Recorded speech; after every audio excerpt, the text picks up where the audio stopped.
avisa. Estaba intentando coger un avión para venir a tiempo, pero no puede estar, así que me toca daros también la bienvenida por parte de Club, este pequeño espacio que a veces estos, una vez por mes es nuestro.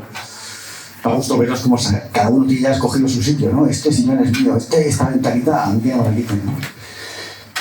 Así que bienvenidos por parte de Club, bienvenidos en general, ¿no? Voy a hablar un segundo para enmarcar la sesión de hoy. La vida buena y el observador sería uno de los títulos que ahora podríamos haber también elegido. Lo de los títulos, que alguno dirá, ¿tenía título? Sí, todas las sesiones tienen títulos y las pensamos mucho, y además los pensamos mucho porque intenta ser una especie de condensación de lo que queremos hablar con ese invitado.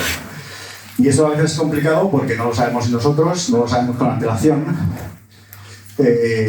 pero lo pensamos mucho, damos muchas vueltas, y este de la vida buena y el observador podría haber servido perfectamente, aunque lo llamamos, y bien llamado creo en este caso, la vida buena y la perfección, y las puertas de la perfección, pero nos ligamos enseguida a la perfección, porque después de leer 40 millones de cosas de las 350 millones de obras que tiene nuestro invitado de hoy, vimos que podía ser que la parte vertebradora podía ser eso de perfección, ¿no? Y de hecho, pues dudamos un poco antes los límites de la perfección. Al final, por sugerencia de Juan, dijimos a la puerta de la perfección, ¿no? Un poco en homenaje, supongo, a Blake, ¿no? Del que creo que hablaremos más tarde. De hecho, uno de los dos os mandé WhatsApp con la invitación diciendo ser es percibir. Y ya empezamos un poco los debates en distintos foros, ¿no? Pero ser es percibir. Voy a coger otro para un poquito ha habido censura. Ser es percibir, que voy a decir. La otra cosa que vimos también es que antes o después nos íbamos a encontrar con Juan, porque os acordáis, llevamos aquí, yo creo que ahora se cumplen 3 años de la primera charla que hicimos, ¿no? Y empezamos un poco con los que estaban, os acordaréis, con la doble visión de William Blake, esa cosa que entendíamos por parte literal y parte metafórica y ser capaz de estar entre los dos mundos. Hoy también hablaremos un poco con un poco de suerte y a lo mejor tenemos un poco de luz sobre esa parte. Aprendimos un poco en esos meses a tener o a saber un poco o a tener una percepción ligera de lo que podría ser esa doble visión. Porque al año siguiente nos pusimos con las estructuras, con las ficciones que nos construyen, que son esas cosas que tenemos en la cabeza, que a veces pensamos que son reales y que realmente cuando eres capaz de dar un par de pasos atrás, pues te das cuenta de que es una construcción que te has hecho, o que sí, que has asumido. Y el siguiente paso fueron las metamorfosis, que es donde estamos ahora, y que una vez que tienes la doble visión, eres capaz de ver y ves lo que hay, entonces eres capaz de cambiar esa situación, ¿no? Un poco buscando siempre la vida buena. Y esa situación la cambias, pues, o aceptando lo que hay, o adquiriendo otras percepciones, creencias, construcciones que quizás sean más curativas, o desechando también las que son más dañinas. Y entonces, en ese cauce que llevamos haciendo, pues, por lo menos por nuestra sensación de ver lo que hablaba Juan en su obra, está muy presente todo el tiempo, porque de hecho es capaz de dedicar un libro a la mecánica cuántica, otro a la meditación, otro a la imaginación, otro al budismo, otro a... Y todos desde un sitio como muy maleable, como que es capaz de hacer esas miradas, cuando para el resto seguramente nos costaría un montón de trabajo, porque has adquirido una serie de rigideces mentales que te impiden hacer ese ejercicio, ¿no? Y si lo hago, según vas leyendo a Juan, vas saltando de una cosa a otra con una facilidad pasmosa, ¿no? Esa maleabilidad es la que enseguida nos llamó la atención y por eso la titulamos un poco como la parte de la percepción, porque cómo es capaz de a partir de ese principio, a cualquier camino distinto, ¿no? Y como muestra, yo no sé si lo tocaremos hoy, Juan, pero me encantó que nos dijera hoy, cuando estábamos preparando un poco la charla, mirad un poco el libro que tengo sobre Berkeley. Un señor que tiene su ciudad, California, su universidad, y aparte pues, un filósofo irlandés de la cabaña entre el 17 y el 18, ¿no? Y no me da tiempo a ponerme mucho, pero ya me disparó la cabeza en 1000 cosas, diciendo cosas como que los objetos vistos y los tocados son instancias diferentes. Los objetos vistos tienen sus cualidades y son unas entidades, y los objetos tocados son otras. De tal modo que una esfera tocada no es lo mismo que una esfera vista. Esto que a lo mejor a vosotros pasa una chorrada, yo estaba leyendo los viernes y ¿cómo? De tal modo que una persona invidente, que fuera invidente de nacimiento y luego tuviera la capacidad de poder ver a un momento dado, pues si le pusieras una esfera delante, a un rango visible sería incapaz de distinguirla, de saber que es una esfera, aunque le haya tocado muchas veces sin invidente, ¿no? Así que bueno, a ese nivel de percepción estamos. A lo mejor vosotros estáis ahí, a mí me costó, llevo otro fin de semana un poco para ver esto. Entonces, bueno, nada más presentaros a Juan, en el sentido de, Juan dice por ahí que estudiaste astrofísica, o sea, que estabas veraneando los veranos en Teruel, ahí en un sitio vaciado, ¿no? Y mirabas al cielo y decías, pues yo quiero aprender de esto, ¿no? Y entonces se le ocurrió matricularse en ciencias físicas, en la Complutense, estudió astrofísica, no debió comentarme mucho lo que me dijeron. Enseguida escogí un avión a Benares y allí en la India estuve estudiando estudios budismo, estudios asiáticos y tal. De ahí salto a México, donde hizo el doctorado en textos sánscritos.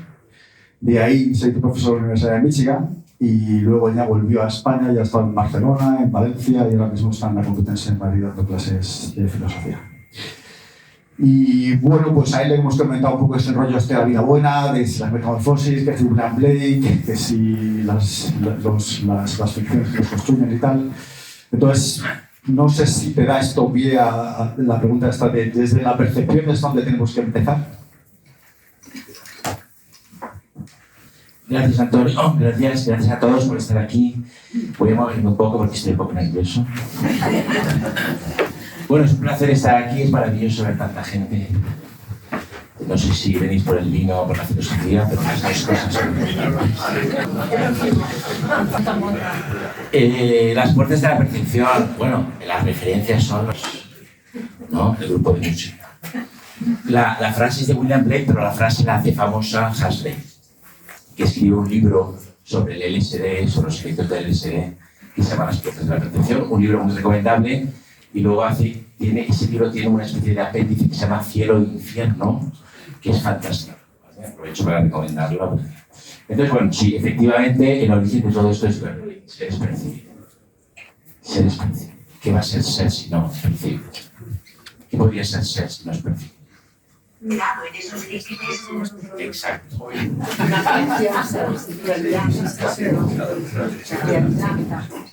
Entonces, vamos a ir volviendo a este tema de la percepción porque nosotros tenemos una capacidad de percepción limitada, es decir, podemos percibir, por ejemplo, físicamente, podemos percibir visualmente entre el infrarrojo y el ultravioleta, tenemos un espectro.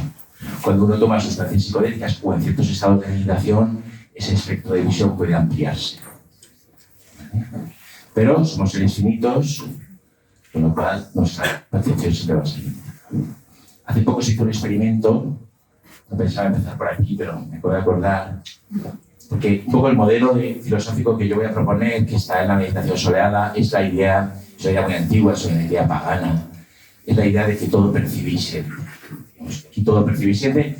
Hay instancias donde la percepción es más lenta o más torpe. Por ejemplo, pues este cristal pues percibe también, pero percibe más torpemente, más lentamente. Percibe fundamentalmente mediante el tacto. Este cristal dentro de 100 años será otra cosa, ¿no? Y esa es su experiencia de la percepción, la transformará en otra cosa, ¿no? Pero bueno, se hizo un experimento con una ameba. Una ameba, como sabéis, es el ser vivo más sencillo que existe. Es un organismo unicelular. Y se puso la ameba en un laberinto. Esto se ha filmado en vídeo. Y entonces la ameba se dejó el laberinto como a deseo, y se le puso comida en los dos extremos del laberinto. ¿Y qué hizo la ameba? Pues ir a por la comida. La ameba se mueve deformándose. Es una ameba grande, entonces se deforma, se alarga, se agusana, se hace un gusano y va buscando la comida, y la ameba detectó el lugar de la comida en los dos extremos, es decir, resolvió el laberinto. Pero no lo resolvió por prueba y error, yendo por un camino, viendo que estaba cerrado y volviendo, no. Lo resolvió la primera. Con lo cual, es razonable suponer que la ameba percibe de dónde está la comida. La percepción para mí es la esencia del modo de estar en el mundo y de la filosofía. Yo publiqué un libro hace poco que se llama En la mente del mundo y el subtítulo era La aventura del deseo y la percepción, ¿no? En la India hay esta idea de que este universo es el fuego que mantiene el deseo y la percepción. Dicho en términos indios, la conciencia y la naturaleza. La conciencia sería la percepción, sería el observador, y la naturaleza sería el deseo. Porque la naturaleza es una entidad, nosotros somos naturaleza deseante. Estamos siempre deseando, pero no solo somos deseo. ¿Vale? Esta es la gran aportación india. También podemos retirarnos del deseo y vernos a nosotros mismos desear. ¿Vale? Es lo que yo llamo, de desarrollar algunos libros, el deseo irónico, es decir, podemos salirnos de nuestro ser deseante y vernos desear, ¿no? Entonces, lo que yo os quería proponer aquí, y he venido a pensar, de hecho he hecho una especie de esquema, es una cosmología. Una cosmología diferente, es una cosmología que yo he hecho, digamos, la síntesis, no la he inventado yo, está en muchas tradiciones, yo he hecho, digamos, una síntesis. ¿Vale? Una síntesis de una cosmología que no tiene que ver con la cosmología en la que vivimos actualmente. ¿Vale? Nosotros vivimos actualmente en una cosmología diseñada por... ¿Quién ha diseñado la cosmología? La austeridad del universo, ¿quién la ha diseñado? ¿Qué? Los físicos. ¿Vale? Aquí tenemos a Sol. Levanten la mano. Se levanten la mano los físicos. ¿Cuántos hay? Muy bien. Los físicos han dominado el pensamiento en los últimos 400 años. Todas las ciencias han querido ser como la física. ¿Y cuál es la gran virtud de la física respecto a la cosmología? Y le pregunto a los físicos y a los no físicos. ¿Cuál es la gran virtud? Venía caminando y venía pensando, ¿cuál es la gran virtud de la física? Newtoniana, la física, no la cuántica, la newtoniana. ¿Cuál es la gran virtud de la cosmología física?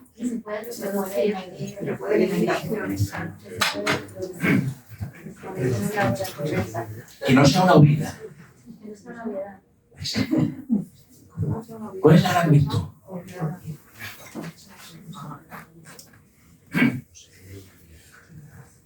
¿Qué dice la física del origen del universo? Quiero una palabra. Voy a moverme por aquí para poneros un poco nerviosos. Una palabra. ¿Qué dice la física del origen del universo? Una palabra. Explosión. No. Centro. Empieza por ese. ¿Qué? ¿Qué ha dicho? Singularidad. La física actual, ya sea cuántica, relativista, newtoniana, dice que el origen del universo es una singularidad. ¿Qué es una singularidad? Un lugar donde no se cumplen las leyes de la física. ¿Cierto? Físicos, ¿cierto? Es decir, la física confiesa su absoluta ignorancia sobre el origen. Es maravilloso. Luego no lo dicen mucho. Lo digo yo, que ahora no vivo de la física, vivo de la filosofía. Pero el origen del universo es una singularidad. Y una singularidad, la definición física de singularidad, es una palabra muy bonita, es socrática, solo sé que no sé nada, es un lugar donde no se cumplen las leyes de la física. Entonces, ¿cuál es el cuento? Y lo digo así, el cuento o el relato, porque es un cuento. Y los cuentos son muy importantes. Esto es clave de conocer. Esto es una narración. ¿Sí? Escribí un libro que se llama La fuga de Dios y el subtítulo era Las ciencias y otras narraciones. Y Jacobo Siruela, que fue el que lo publicó, dijo, yo te publico este libro por el subtítulo. Me encantaba el subtítulo. Es decir, la ciencia es una narración. Esto es muy importante entenderlo. Como otra cualquiera, insisto, las narraciones son muy importantes en nuestras vidas. Pero son narraciones. Entonces, ¿Qué dice la narración estándar, lo que se llama el modelo estándar de la física del universo? Pues dice que hay una singularidad, que no sabemos lo que es, y que a partir de esa cosa ignota, desconocida, hay una expansión, una explosión o una expansión de una materia que se empieza a enfriar y empieza a ocupar cada vez más espacio. Al principio es una sopa cósmica de radiación, esa materia se expande, se empieza a enfriar, conforme se empieza a enfriar, en esa sopa aparecen grumos, esos grumos son las estrellas empiezan a cocinar el hidrógeno y transformarlo en helio, y cuando ya se acaba el hidrógeno empiezan a cocinar el helio y a transformarlo en materiales más pesados, hasta que cocinan el carbono. La estrella vive, tiene sus hijitos, muere, y es muy importante, las estrellas nacen, se reproducen y mueren, y ese carbono cae en un planeta y allí empieza la vida, y allí empezamos el origen de la vida de la Tierra, la primera célula, Darwin, ser humano. Ser humano, mente, ser humano, conciencia. La conciencia, esto lo he dicho muchas veces, pero es importante para el relato que os voy a contar, es un invitado tardío, inesperado a la fiesta de la evolución. ¿Vale? Esto es muy bueno. Inesperado porque en realidad la física y la neurociencia no saben qué hacer con la conciencia. De hecho, está el problema grave, el problema duro de la conciencia. Entonces la conciencia aparece tarde. Ese es el relato que nos han contado. Pero en la India tienen otro relato. ¿Vale? Y la meditación soleada, y en realidad toda mi filosofía se basa en esta idea fundamental de la India, de que la conciencia no es un elemento tardío que aparece en la evolución cósmica, sino que es el fundamento mismo del cosmos. La conciencia es esa singularidad vacía, porque además la conciencia es algo que está vacío. Es el fundamento del cosmos. Esta es una idea india, es una idea del Vedanta, es una idea fundamental. Todo lo que va a surgir en el universo va a surgir dentro de esa conciencia, va a surgir en el seno de esa conciencia. ¿Vale? Que la filosofía Sankhya la llama Purusha. ¿Vale? Las Upanishads la llaman Atman y Brahman. Pero lo que nos interesa es que esa conciencia va a crear una inteligencia. ¿Vale? Y en el Sankhya ellos dicen, bueno, tenemos una conciencia original. Son muy divertidos los mitos indios de cómo esa conciencia original tiene un deseo de expresión, un deseo artístico, que quiere expresarse. ¿Y cómo se va a expresar? Se va a expresar a través de la vida universal, a través de nosotros, a través de cada uno de nosotros, pero también a través de cada planta, de cada mineral, de cada nube, de cada árbol, de cada gallina, de cada polluelo. Se va a expresar a través de todos los seres. Y no solo eso, sino que va a experimentar la vida a través de nosotros. No por sí misma, sino a través nuestro. Es decir, su experiencia de la vida, que puede ser dichosa o desgraciada, puede ser divertida o trágica, va a ser a través nuestra, a través de todos los seres.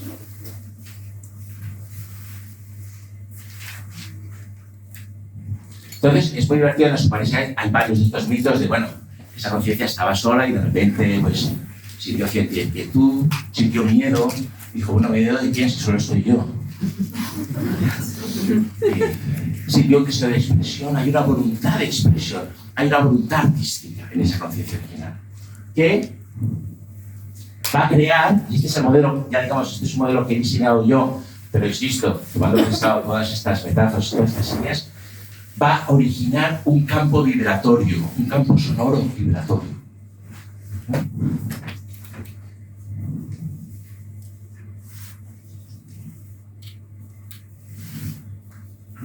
¿Vale? Esto, en la literatura védica, se expresa con la sílaba Om. Om. Om. Om Namah Shivaya. Om. Esa vibración va a dar lugar a todos los seres. Una vibración sonora. De hecho, los filósofos indios hay muchos debates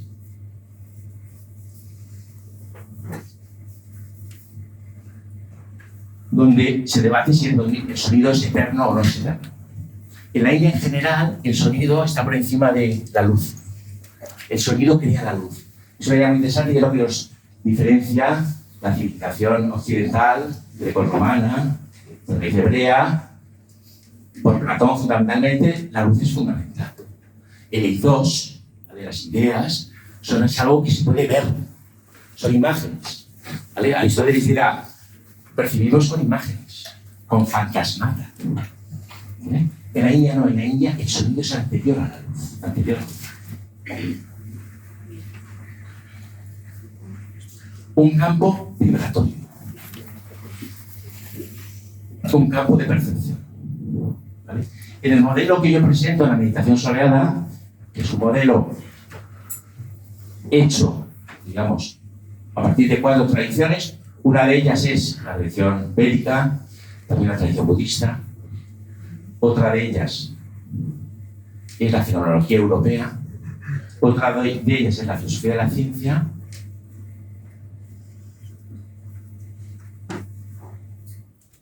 y otra de ellas sería el budismo. En ese modelo, nosotros no estamos hechos de materia, nosotros estamos hechos de percepción. Estamos metidos en una de percepciones. ¿Vale? Es decir, ese campo vibratorio es percepción, fundamentalmente es percepción, porque de la percepción, de la experiencia de la percepción va a surgir todo lo demás. No se trata de que nosotros proyectemos el mundo, no lo proyectamos, pero estamos insertos en una de percepciones. No podemos elegir lo que percibimos, lo que vamos a percibir. Yo ahora cierro los ojos y puedo elegir hasta cierto punto lo que voy a imaginar. ¿Vale? Y ahora puedo imaginar el rostro de mi hija. Estoy imaginando. Poco lo he elegido porque hay ahí, ahora lo veremos, unas inclinaciones que van a determinar esa elección. Pero si abro los ojos, ya no puedo elegir lo que voy a ver. Os estoy viendo a vosotros como vosotros me estáis viendo. ¿Vale? Entonces hay un elemento en ese campo de vibración de percepción. Esa percepción crea experiencia, esa experiencia crea memoria. ¿Vale? Es el otro factor de la mente del mundo, memoria. Esa memoria crea deseos, crea inclinaciones, crea intencionalidad, dirían los fenomenólogos, y todo eso lo entendemos mediante un lenguaje.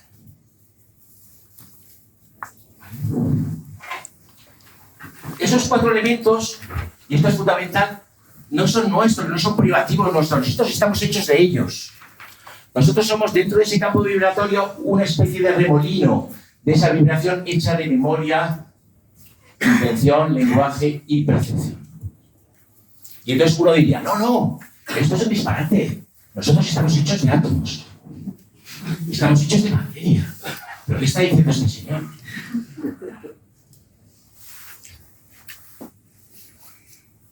La idea de que estamos hechos de átomos, que es una idea de sentido común, que es una idea auspiciada por esa mecánica newtoniana que lleva 400 años, es una idea muy ingenua. ¿Vale? Esto, el que mejor lo explicaba fue Berkeley. Por cierto, lo que ha dicho Antonio de que lo visto, claro, no es lo mismo. Yo me quito el sombrero porque es una idea muy rompedora. Y mucha gente pasa por ella encima sin darse cuenta de lo rompedora que es. Y Antonio ha dicho que estaba partiendo la cabeza todo el fin de semana con esta idea y yo me quito el sombrero porque es una idea muy rompedora. De hecho, se hizo un experimento que se llama el experimento Molinex en un ciego que se le cura la ceguera y le pone una esfera que ha tocado muchas veces y no la reconoce. No reconoce la esfera. La toca y entonces le dice, no, esto es lo que tú tocas. Ah, es esto. Vale, es fabuloso. Todo esto está... Bueno, pues William James decía, digamos la idea, la materia, lo que llamamos átomo, es una experiencia de la percepción. El átomo no, porque el átomo no se ve, nadie lo ha visto. Pero hay cámaras de burbujas que han detectado, y aquí los físicos me pueden corroborar, el rastro de algunos electrones. Con lo cual, la experiencia del electrón es la experiencia de un investigador visual de un rastro en una cámara de burbujas. La materia es una experiencia mental. Esto es muy importante. ¿Entendéis? Esto es muy importante. ¿Esto es idealismo? No. Esto es ser percibir. No es idealismo.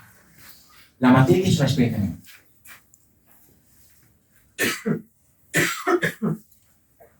Aquí hay un guardarropa a la entrada. ¿Lo conocéis o no? Sí. Habéis dejado los abrigos. Hay una señorita en el guardarropa y da unos tickets. ¿Habéis visto? ¿No? Pues hay una señorita que coge los abrigos. ¿Vale? Yo he dejado mi sombrero en el guardarropa. Cuando acabe esta conferencia, por mi sombrero. Si yo ahora pienso en mi sombrero, yo puedo visualizar mi sombrero. Es un sombrero de hongo, es un sombrero de fieltro negro. ¿Vale? Es decir, mi sombrero, ¿estáis de acuerdo que en este caso, cuando yo lo estoy visualizando, es una experiencia mental? ¿Estáis de acuerdo? Cuando yo me dirija al guardarropa, a recoger mi sombrero y toque el sombrero, seguirá siendo una experiencia mental.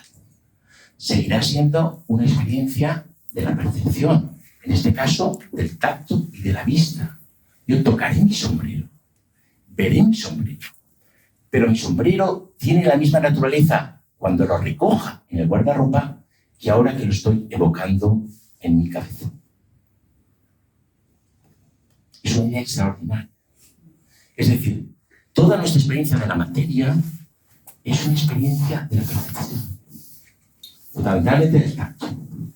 ¿Por qué el tacto es tan importante? Y tiene que ver con lo que hemos dicho hace un rato. Y con unos objetos que hay por aquí, que hay 3 o 4. Por la física. Porque la física es la ciencia del impacto. Del tacto. ¿Vale? Fijaros, siempre hay esta frase que es muy boba, pero todos nos la creemos cuando nos dice en secundaria el profesor. No, los sentidos nos engañan. No, los sentidos nunca nos engañan. ¿Por qué no nos engañan los sentidos? Porque los sentidos no hacen inferencias. Los sentidos muestran lo que es. Y entonces siempre nos ponen el ejemplo del palo metido en el agua. ¿No? Ves el palo, lo ves metido en el agua y parece que esté quebrado. ¿Qué ocurre en ese ejemplo? Que está contado aquí en el libro de Berkeley. ¿Qué ocurre con ese ejemplo? ¿Cuál es la disyuntiva? La disyuntiva es una disyuntiva entre la visión y el tacto. Si yo toco el palo, resulta que no está quebrado. Pero si yo veo el palo en el agua, parece quebrado. ¿Cuál es la solución a ese dilema? Que el tacto tiene razón y la vista no. ¿Quién toma esa decisión? ¿Los sentidos? No. La mente. La mente decide dar la razón al tacto. En la India la mente es uno de los sentidos. Es el 6º sentido. Manas. ¿Por qué? La mente es pura sensibilidad. La mente es la que va a decidir en el caos de la experiencia sensible a quién otorgar confianza, a quién otorgar la razón.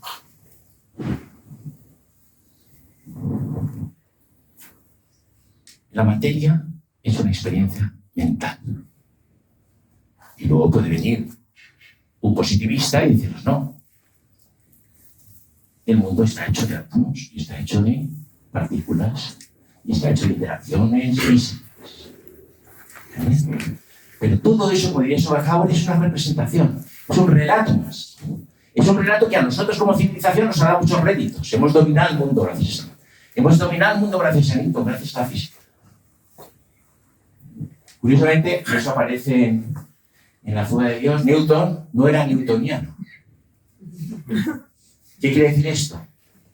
Que el Newton que se enseña en las escuelas, si el Newton viera eso, diría, bueno, hombre, es que esto es una reducción muy fuerte. ¿Vale? Newton era un hombre muy preocupado por el problema de la Trinidad. ¿Vale?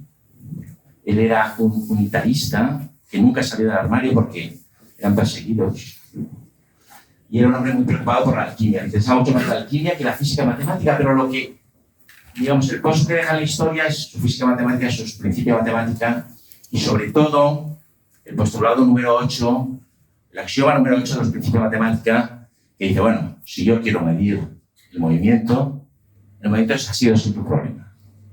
Desde aquí le la tortura, un problema.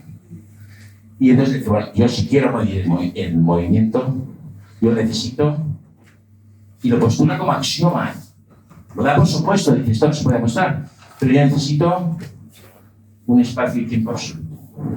Dice, necesito una retícula que no se mueva, que no cambie. Una retícula que no cambie. Y entonces puedo medir la trayectoria de una partícula. Y aquí utilizo el cálculo diferencial, etc. Fijaros que luego con la relatividad se nos dice, bueno, espacio y tiempo son relativos al observador. Pero todas las ecuaciones de la física se mantienen. Pero bueno, eso es otro debate. ¿Vale? Porque si realmente espacio y tiempo no son absolutos, esto es una revolución ontológica de la física. Pero bueno, ahí no quiero. Entonces, ¿cuál es el modelo cosmológico que propongo? Todos hemos nacido de esa conciencia original. Todos tenemos acceso, que esta es lo que yo llamo la solución inicial. Esa conciencia original, lo primero que crea, ¿vale?, es la mente. ¿Vale? Y esa mente crea un cuerpo. ¿Vale? Pero estos tres elementos, conciencia, mente, cuerpo, son una unidad. Simplemente en el despliegue cósmico se tienen que ir sucediendo. ¿Vale? Es decir, que la experiencia del cuerpo va a ser una experiencia mental, la experiencia mental puede ser una experiencia de la conciencia. Y esa es la propuesta india, esa es la propuesta de todas las tradiciones del yoga. Que la mente se vuelva hacia atrás para que la mente se detenga, para experimentarse a sí misma como conciencia pura, no como mente de algo, no como pensamiento de. Ese girarse hacia atrás, ese es el objetivo final de todas las tradiciones indias. Pero claro, tiene que partir de esta idea de que vivimos en la mente del mundo y esa mente es más o menos caótica, más o menos ruidosa, más o menos turbadora. Y parte de esa turbación son los sufrimientos que experimentamos los seres día a día. ¿Vale? Una turbación en forma de sonora, tecnología perversa.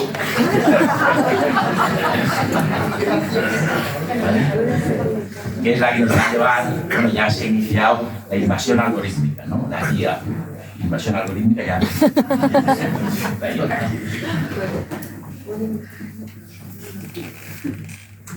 Es una unidad, conciencia, mente, cuerpo. Solo desde la idea de que vivimos en la mente del mundo podemos hacer el regreso a esa conciencia. El primer aforismo de los Yoga Sutras de Patanjali dice: Yoga Chitta Vritti Nirodha. El yoga es la detención de los procesos mentales. ¿Cómo opera la percepción? Y esto sería la explicación budista. Pues la percepción crea experiencia, y la experiencia de los budistas la llaman de dos formas. Como en memoria, las llaman samskaras, son impresiones. ¿Vale? Es decir, cualquier experiencia nos crea una impresión. Esta charla va a crear una impresión en ustedes, va a crear una impresión en mí. Es fatal para mi ego. Fatal. Yo lo sé. Yo tendré que purgar luego de alguna manera, seguramente emborrachándome. Pero cualquier experiencia te deja una impresión. Y esa impresión genera un deseo. En este caso de alcohol. Vasa. ¿Vale? Que en el budismo es inclinaciones. Vasa. Así que la experiencia de la percepción crea memoria, crea deseos. ¿Cómo entendemos todo ese proceso? Mediante el lenguaje. Hay una frase que a mí me gusta mucho citar de Heidegger que dice venir al mundo, venir al lenguaje. Venir al mundo es venir a un lenguaje. En este caso, el castellano. Hemos venido paseando hasta acá y hemos visto a Don Quijote y Sancho. Que este debería ser nuestra bandera. Don Quijote y Sancho. El castellano. Y el castellano tiene una serie de valores, digamos, responde a una determinada forma de vida, responde a un determinado clima, un paisaje, etc. ¿Cómo vamos? Bien. Vamos, bien. Ni la percepción, que hemos visto que estamos insertos en un haz de percepciones, ni la memoria, ni el deseo, ni el lenguaje son fenómenos privativos del individuo. Nosotros somos remolinos en la mente del mundo, ¿vale? Que los seres individuales seríamos pequeños remolinos aquí abiertos a la mente del mundo. Una persona muy obtusa, muy positivista, muy materialista, sería un remolino así obcecado, muy cerrado. Y un taoísta que fluye con la naturaleza mental de la realidad no se distinguiría del flujo del campo vibratorio.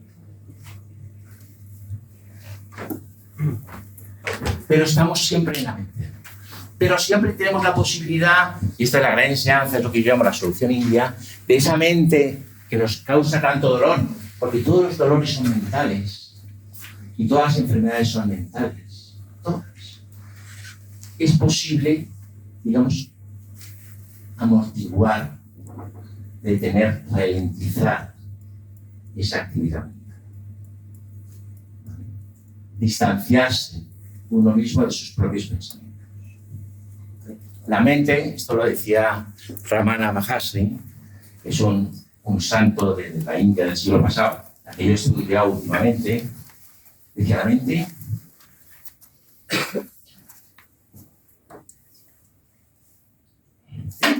mente no son neuronas, ni descargas eléctricas, ni descargas químicas, ¿no? Todo eso son representaciones, todo eso es mente. La mente es un conjunto de pensamientos. Y Ramana dice, de todos esos pensamientos que es nuestra mente, insisto, que no es una mente privativa, es una mente abiertamente al mundo, de todos esos pensamientos que tenemos, eso es la mente. Si alguien te dice, no, la mente son neuronas, es el cerebro, bueno, eso es una representación de la mente. Eso ya es mente. El cerebro está dentro de la mente, no la mente está dentro del cerebro. Esta es una idea que yo repito mucho. La mente es percepción, memoria, intención y lenguaje. Eso es la mente. Y eso, esas son categorías también mentales, pero categorías que podemos experimentar ahora. Ahora mismo, por eso yo llamo a esta doctrina o esta filosofía de empirismo radical. Ahora, si ahora cerramos todos los ojos, todos podemos experimentar recuerdos, deseos. Podemos entender esos recuerdos y esos deseos mediante palabras. Y podemos tener, yo tengo la experiencia de la percepción de este foco que me está chicharrando sobre mis párpados. Es decir, la mente es eso. Y el que te diga, no, la mente son neuronas, eso es una representación, eso es un pensamiento. Entonces Ramana dice, la mente son todo un conjunto de pensamientos. Pero de todos esos pensamientos hay un pensamiento que es particular, pero que también es un pensamiento. Y es el pensamiento yo. El pensamiento aham, se dice en sánscrito. El pensamiento yo. ¿Por qué es particular? Porque todos los pensamientos que tenemos cuelgan de ese pensamiento yo. Que, insisto, es un pensamiento más singular, particular. Hace la función de la singularidad cósmica.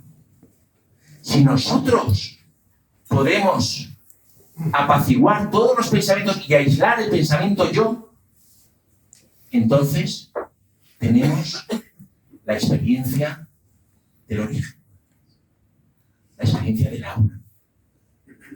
Y Ramana dice, y si logras hacerlo, yo no lo logro. Si logras hacerlo, yo creo que casi nadie lo ha logrado.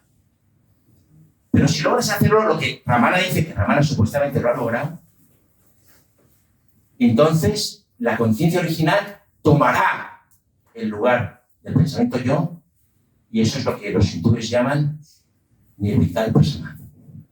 Ese es el fin de la filosofía hindú. lograr esa experiencia de la conciencia pura, de entrar en la conciencia pura sin mente, es decir, revertir el camino de la evolución. Pero es que la evolución es un camino que hace conciencia, mente, cuerpo, pues es revertir y volver al origen. ¿Y cuál es el origen? El origen es algo que está allá atrás, el pasado, no. El origen es el ahora, si uno logra detener la experiencia de la mente. El origen está aquí ahora, y por eso llamamos esta doctrina empirismo radical, porque el origen del universo está aquí, está en el ahora. Y todos nuestros deseos de lo que va a pasar después de este acto, todos nuestros recuerdos, todo eso oscurece el origen. Oscurece esa conciencia pura que en el fondo somos y que es inmortal. Y que no es nuestra, no es egoica. Esta idea es muy importante. No es mi conciencia, no, es una para todo el universo. Una. Es la experiencia de la unidad, que han buscado todos los místicos y que a veces facilita la experiencia psicodélica. La experiencia de la unidad de todas las cosas. Esa unidad de todas las cosas es la conciencia pura, de la cual todas han salido y que es una para todos, para toda la diversidad de los seres, para toda la diversidad de las mentes. Supuestamente es una. Tat tuam asi, dice la Upanishad. Eso eres tú. ¿Qué eres? La conciencia original. Brahma, aham asmi. Yo soy Brahma. ¿Qué significa eso? Esta frase es un poco peligrosa. Significa que tú eres la conciencia original. Es que al decir aham es un poco... por eso los jesuitas se escandalizaron tanto cuando decían, bueno, los brahmanes dicen yo soy Dios. No. Tú eres... Lo que tú realmente eres no es tu mente, eso es lo que tú te crees que eres. Lo que tú eres es conciencia original. Por eso esa conciencia original se dice que es inmortal. Porque esa conciencia original es la que hace el despliegue cósmico, es la que hace el repliegue cósmico. Es la que crea la mente del mundo. Por esa voluntad. ¿Por qué tiene esa voluntad de crear? Nunca lo podemos saber. Nunca lo podemos saber. Pero los indios sostienen que podemos regresar a esa conciencia original. Es un optimismo extraordinario. Muchas veces dicen, no, la gente son muy pesimistas, ¿no? Eso porque los indios creen que nosotros podemos tocar la realidad, experimentarla. En sánscrito se dice anubhava. Podemos tener la experiencia de la realidad. Desde Kant sabemos que la cosa en sí no podemos acceder a ella. Está ahí, es una limitación. Es modestia, está bien, pero los indios son muy ambiciosos. Dicen, oh, esto que tienes tú, esto que has logrado, esto es ego. No, el que ha tenido la experiencia de lo real, ese está en una cueva. Son muy radicales, a veces demasiado radicales.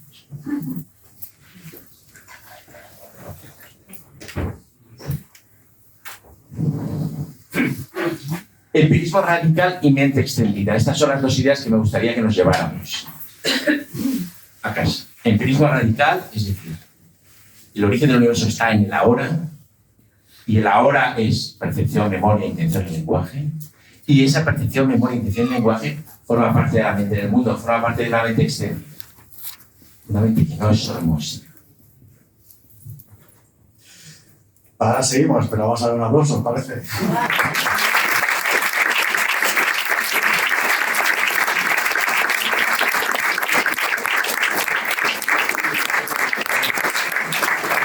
Yo creo que primero por alusiones los físicos, ¿no? Y luego... Hay místicos. Sí, pero ya está ahí para místicos también, ¿eh? Y luego los que saben de neuronas, lo digo por una que hay al fondo, por si quiere, dice que no. Vale. Te tengo que preguntar cosas que, dudas que me han ido surgiendo, nada que ver con lo que te he dicho que había pensado que iba a preguntar. Bueno, eso está bien porque esto ha sido un asunto creativo. Sí. La conciencia sería el nous griego o sería similar. Bueno, esto es una idea muy interesante. Porque yo esto lo explico en un libro que se llama Historia de la Imaginación. La palabra nous, griega, se ha traducido gracias al tradición árabe, que fueron los traductores de Aristóteles, como entendimiento o intelecto. A mí me gusta más entendimiento, pero las dos son traducciones fallidas. Yo estuve hace no mucho en Jordania dando una conferencia en Amán. Y entonces un cura ortodoxo se levantó y me dijo, no, nosotros traducimos nous como conciencia. Y me pareció muy acertado, yo lo llevo diciendo desde hace tiempo, es decir, el nous no puede ser el intelecto, porque el intelecto es el logos. La inteligencia es el logos. Entonces, lo tienes repetido, tienes una inteligencia repetida. Y entonces Aristóteles dice, de un modo muy oriental, porque yo estoy estudiando mucho lo que ocurre después de la muerte del cuerpo físico. Y me ha pedido Siruela un prólogo al libro Tibetano de los Muertos, y he vuelto a, es un libro que yo conozco bien, pero he vuelto con toda esa filosofía, a todo ese texto. Es un texto brutal. Después de la muerte pasan muchas cosas. ¿Vale? No es por esto me gusta que no se grabe. Y luego coger un clip y entonces te tachan de predicador. Pero bueno, después de la muerte ocurren muchas cosas. Los budistas y los chamanes se han asomado ahí y han visto qué pasa. Pero yo estoy convencido de que el ego, el yo, no se conserva. Se queda por ahí flotando en el etérico un tiempo, a veces se aparece a los videntes y tal. Pero eso se acaba quemando, se acaba transformando en otra cosa. Pero hay una parte que sí que se conserva. Y es precisamente lo que dice Aristóteles. Aristóteles tiene un tratado maravilloso que se pensó durante la Edad Media que era un tratado de Platón, pero es un tratado de Aristóteles, hoy lo sabemos, se llama Acerca del alma. Y él dice, bueno, hay una parte del alma, que ya no es una parte ni una facultad, pero es algo de lo que el alma participa. Que Aristóteles dice, el alma es mortal. Hay un artículo muy bueno de Sabater que se llama El alma mortal. Es muy bueno. El alma es mortal. Pero hay una facultad, una capacidad del alma de sintonizar con la conciencia original, con el nous, que es inmortal. Y Aristóteles dice, el nous es inmortal. Y lo que es inmortal no es el entendimiento, no es el logos. El logos es la mente del mundo. Es lenguaje, percepción, memoria, intención. No, lo que es inmortal es la conciencia original. Esa es la lectura que yo hago de Aristóteles y esa es la parte, digamos, nuestra, pero es una parte que es nuestra relativamente porque no es el ego. No es nuestra identidad, es nuestra capacidad de conectar con ese concepto. No sé si se entiende. Entonces, hay que ir replegando. Es decir, hay que ir recogiendo el ego. El ego es algo que tal, es un remolino, es un ovillo. Hay que ir desovillándolo. ¿Vale? Jung decía, la primera parte de la vida consiste en hacerse un ego fuerte. ¿Por qué? Porque los egos débiles son tóxicos. Siempre se tienen que colgar de otro ego. ¿Vale? Entonces, de 0 a 40 te haces un ego fuerte. Ya de 40 a 80 deshaces el ovillo del ego. Empiezas a desmontar el ego, a recoger los bártulos. ¿Vale? Hoy tenemos una sociedad que, como tenemos el culto al individuo, pues tenemos personajes que, pues, siguen con su ego con 90 años, ¿no? Y se desnudan en las revistas y tal. No quiero citar a nadie. La siguiente pregunta, empezaste diciendo como que cristal, reflexión, sí, bueno, o duda. El cristal también tenía ciertamente, pero claro, cierta percepción. Claro, pero ni memoria, ni deseo, ni lenguaje. Entonces eso limita los seres. O sea, por ejemplo, pues yo soy muy pesada con esto, ya la planta, los vegetales. Vale. Ni memoria, ni deseo, Tiene sí todo, percepción. todo tiene. ¿Y el cristal? También. El cristal, pues igual su lenguaje es como muy limitado, pero algo tendrá. Las plantas y jarros, esto ya lo sé. No te lo pregunto de como Sí, o sea, yo soy panchillista, o sea que claro, las plantas esa habilidad que perciben, sienten, planifican, organizan su vida, toman decisiones en las cuales les va la vida. La planta a veces tiene que tomar una decisión de si desarrolla la raíz o la rama, ¿vale? Se avisan entre ellas si viene una vaca a comérselas, es decir, entonces se crea un licor amargo para que la vaca no se la coma. Esto se estudia. y el cristal. Y el cristal. O Entonces, el propio átomo. claro, El fíjate propio átomo. que claro, la materia más elemental, que sería el átomo, Las ¿vale? partículas fundamentales. ¿Vale? La materia respira luz. ¿Vale? Esto es lo que nos enseña la teoría cuántica. Yo escribí hace poco un libro sobre teoría cuántica que se llama Materia que respira luz. ¿Por qué? Porque cuando yo estudiaba algo de teoría cuántica, no mucho, pero los cursos pregrados, y pues había esta cosa que a mí me parecía fabulosa, que el átomo, cuando recibe un rayo de luz, se excita. Se excita. y técnicamente se dice se excita. Y está en estado excitado. Y luego, para desexcitarse, emite una eyaculación lumínica. Y entonces llega al estado fundamental. Mi idea, en este sentido, es que toda la materia es radioactiva. Sabéis que hay una materia radioactiva que tiene una pulsión radioactiva. Yo creo que toda la materia lo es. Simplemente lo que llamamos materia no radioactiva es materia que tiene un periodo de radiación tan amplio que no nos da tiempo a ver su radioactividad, ¿no? Pero la materia es algo que respira luz. Es decir, ¿qué es respirar luz? Percibir. Entra y sale. Algo entra y sale. Hay un flujo. Yo nunca utilizo la palabra información, pero aquí se entendería mejor con esta palabra. Hay un flujo de información que entra y sale del átomo. Y luego reacciona a ese flujo de información, a esa experiencia de la percepción, a ese juego de la existencia. Los indios hablan de lila, la existencia es un juego. Puede ser una tragedia, puede ser un juego. Y la tercera luego, que es menos interesante, ya disculpa. No. Luego es menos interesante, así que si veo que cae, si no lo no. Pues gracias, Marta. Bueno, y os tiene el privilegio de preguntaros, ¿sabéis? Porque se han leído los libros, ¿no? Han trabajado, han hecho homework. No sobrevive un tercio. Yo con, Sí. yo con todo esto, la verdad es que no sé ni por dónde empezar a preguntar. Así que me voy a tirar a lo fácil y recurrir a los clásicos. Y se me ocurre que Virgilio decía que el amor todo lo puede. Te quería preguntar qué papel juega el amor en esta cosmología que nos has pintado. Claro. Yo ayer tuve una comida con Eugenio Galán, Enrique Galán, no sé quién es. Bueno, Enrique Galán es el hombre que más sabe de Jung de este país. O al menos el que más lo ha trabajado. Es un psicoanalista clínico que ha estado, digamos, persiguiendo la edición de las obras completas de Jung en castellano, etc. Y entonces me dijo una frase que me gustó, que yo creo que es así. Me dijo, el eros todo lo cura. Y hablamos un poco del magnetismo erótico que se crea entre el psicoanalista y el paciente, entre el magnetizador y la magnetizada, que es lo que estoy trabajando yo ahora, y el eros todo lo cura. El problema de esas curas, a través del eros, a través del amor, es que hacen otro nudo, ¿vale? Que es unas samskaras, una experiencia de ese amor maravilloso, pero el amor siempre tiene deseos y siempre acaba anulándose. Es decir, que el psicoterapeuta pues crea un nudo que luego habrá que desatar también. Puede curar al paciente mediante el amor, pero luego tendrá que volver a desatar, ¿no? Volver a distanciarse, ¿no? Pero bueno, yo creo realmente que este universo, que los indios lo conciben como un magnetismo erótico entre conciencia y naturaleza, entre una entidad que no cambia, inmutable, que es Purusha, una Prakriti. Prakriti significa transformación, una entidad que está transformándose continuamente, que es la naturaleza. Hay un magnetismo erótico, es decir, el amor preside el universo. Es una idea neoplatónica, es una idea muy antigua, y yo creo firmemente en ella. Es decir, yo creo que este universo es un buen universo, es un buen lugar.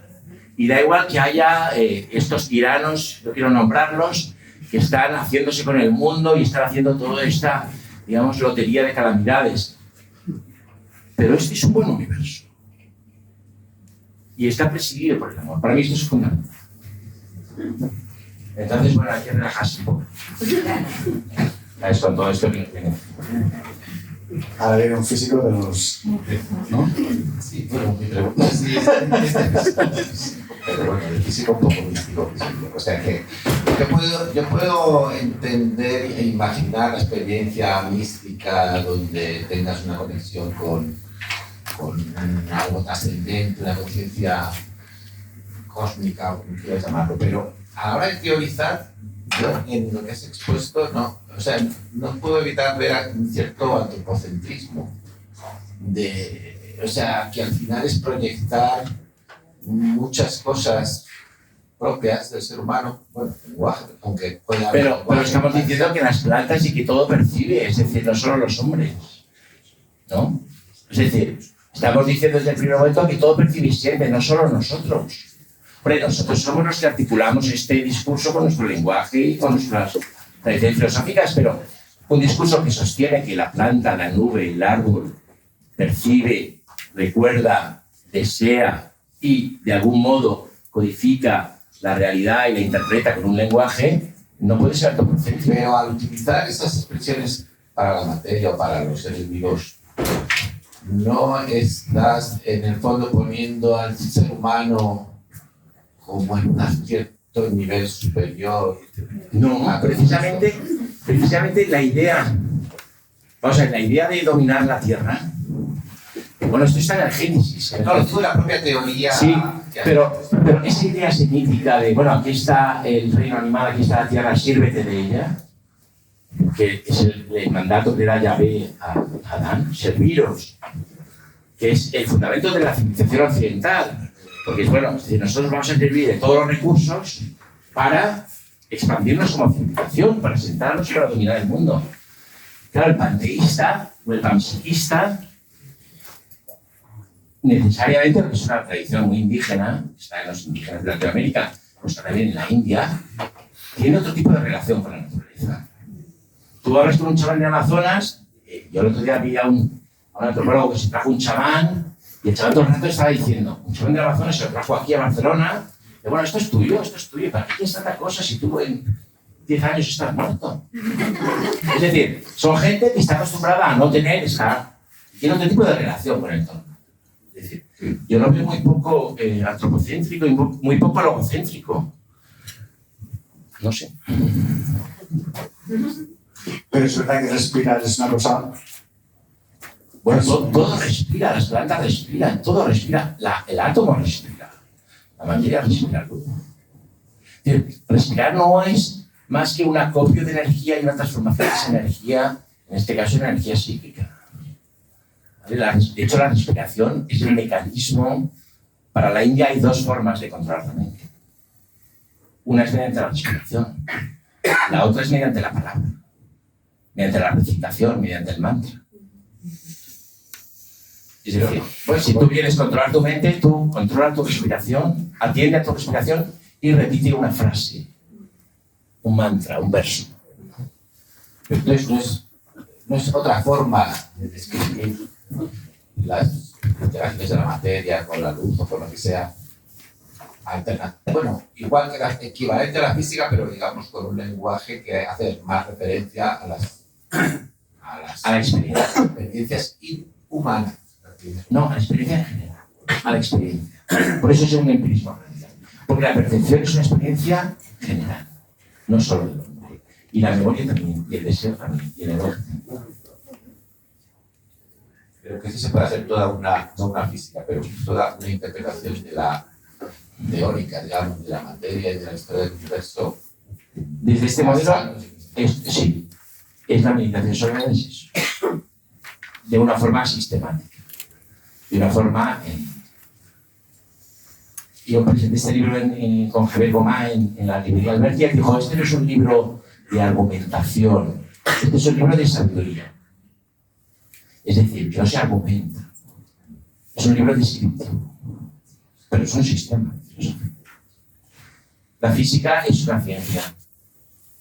Y como ciencia, pues es una ciencia limitada, como es la biología, como es la química. La filosofía es ese discurso que trata de meter las narices en todas las ciencias. Por eso estamos tan desprestigiados. Hace poco la vicepresidenta del Gobierno dijo, nosotros no somos filósofos. No, los filósofos están chalados. Nosotros somos empresarios, lo que fuera, no me acuerdo qué dijo. Pero me encantó, nosotros no somos filósofos. No era de este gobierno, era de otro, pero no voy a decir.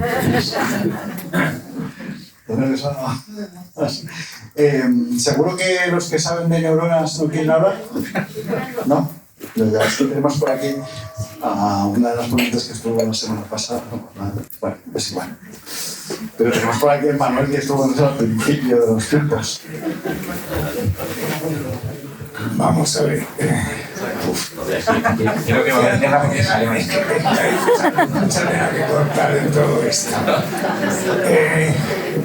Yo hace ya bastantes años que dejé de calentarme la cabeza con el... Y he aprendido que la mejor manera de aprender